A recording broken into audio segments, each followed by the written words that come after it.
You see so many people suffering, and the suffering certainly comes from not having certain resources that weren't planned for, but the suffering also comes because we haven't learned to manage our own fears, our own emotions. I know the Soviet Union in the 60s did a bunch of studies on how much they could embed fear into people until they would just comply.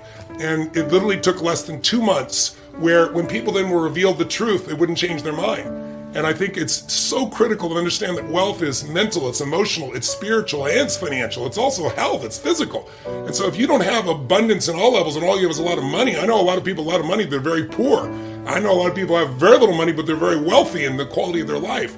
I really believe that the extraordinary quality of life is what we're all after. It's people come to me and they'll say, I want to grow my business, 200%, or, I want to lose 30 pounds, or I want to turn my relationship around, or can you please do something with my kid, or whatever. But all these things have in common is what we're really after when we're after money is a better quality of life.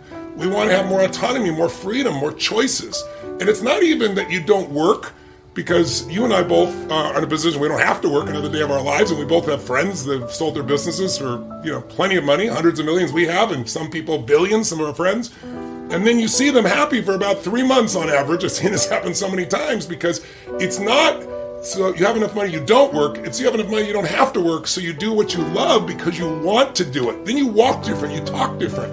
But it doesn't start with the money, it starts with a psychology. And what I try to get across to people is the quality of your life is the quality of your emotions, like where you live emotionally. We all have an emotional home.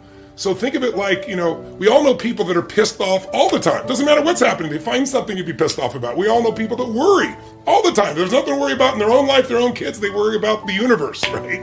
Someday the sun's going to explode and the earth's going to be gone, And so warriors worry, I should say, right? Angry people get angry. We all know some people that, think they're funny, but they're not really, but they crack themselves up and you find yourself laughing too. So human emotion, you could have $1 billion.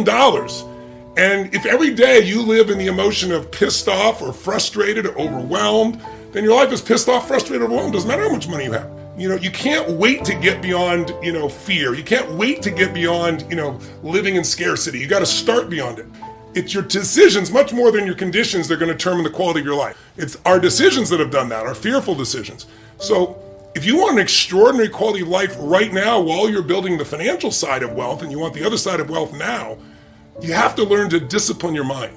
You have to learn to discipline your disappointment. Because life is filled with disappointments. Disappointment either destroys you or it drives you. I think there's 2 skills everybody has to master.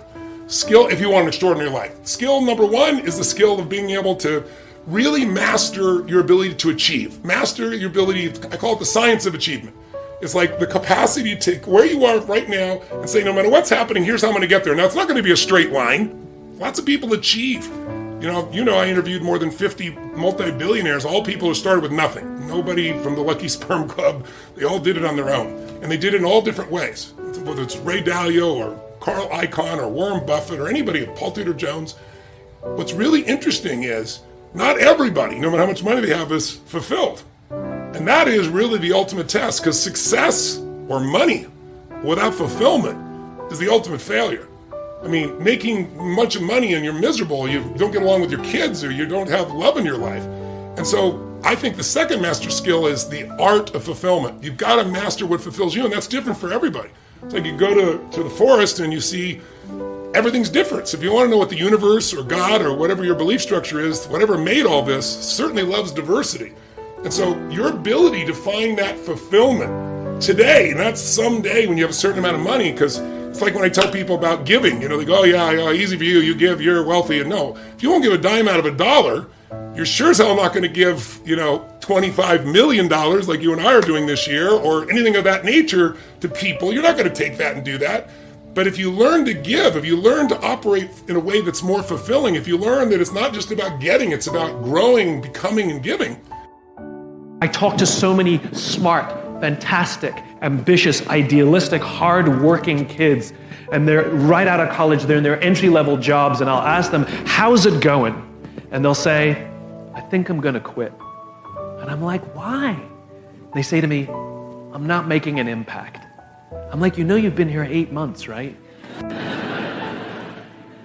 They treat the sense of fulfillment or even love like it's a scavenger hunt, like it's something you look for.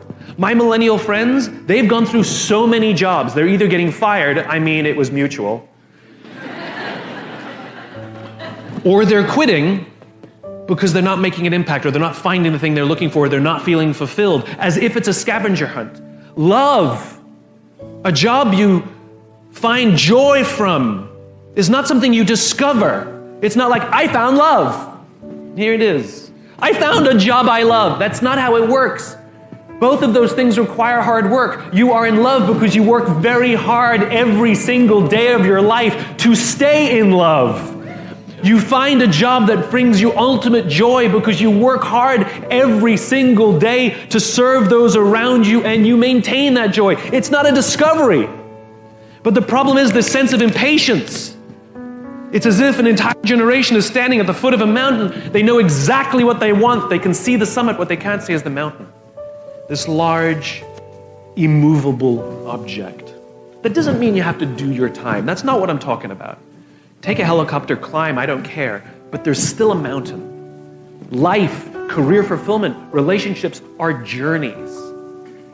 The problem is, this entire generation has an institutionalized sense of impatience. And do they have the patience to go on the journey to maintain love, to feel fulfilled? Or do they just quit and on to the next, dump and on to the next, ghost and on to the next? You don't have to necessarily have done anything wrong for things to get completely out of control.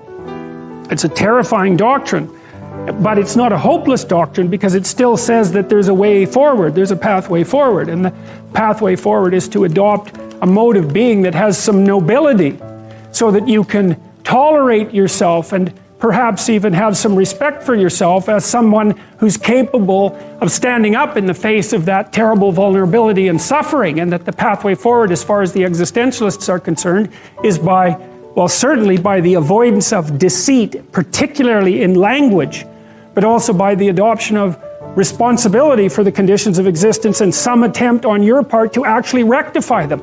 And the thing that's so interesting about that is, well, two, as far as I'm concerned, and some of this is from clinical experience. You know, if you take people, and I've told you this, and you expose them